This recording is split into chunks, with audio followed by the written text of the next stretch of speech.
Here we are told that k minus 1, 2k, and 21 minus k are three consecutive terms in a geometric sequence, and we're asked to find k.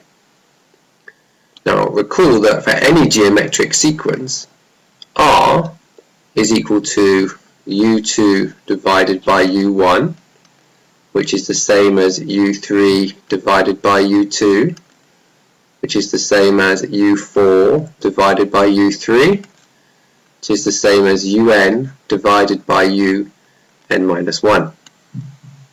So using this fact, we can set up an equation.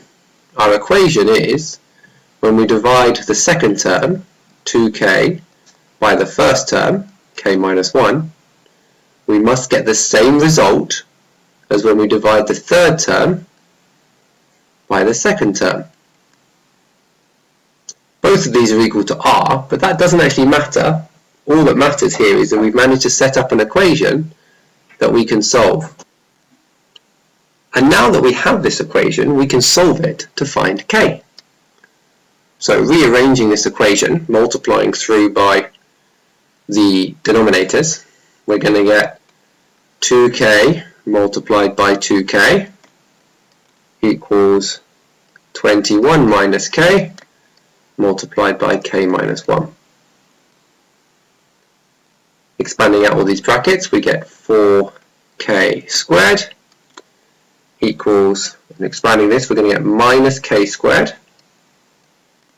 We're going to get plus k plus 21k, so that's plus 22k. And 21 times minus 1 is minus 21. This is a quadratic equation, so we need to rearrange it so that it's equal to 0, and I'm going to do that by taking everything on this side and adding or subtracting it, so we get to 0.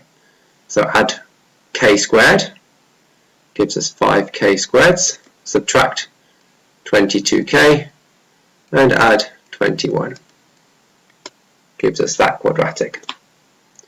We now need to factorize this quadratic to solve it, or use the quadratic formula if you prefer. I'm going to factorize it. So 5k and k, the only way we can get 5k squared is like that. And the only things that multiplied to give 21 are going to be 3 and 7. So it's working out which way around we need these to go. Because we have a minus here and a positive, these are both need to be negative. So 5 times 7 would be 35, which is a long way from 22.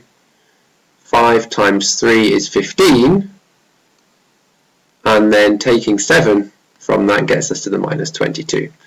So here we have our factorized form, which means k has two possible values. K is either 7/5 or k is equal to 3.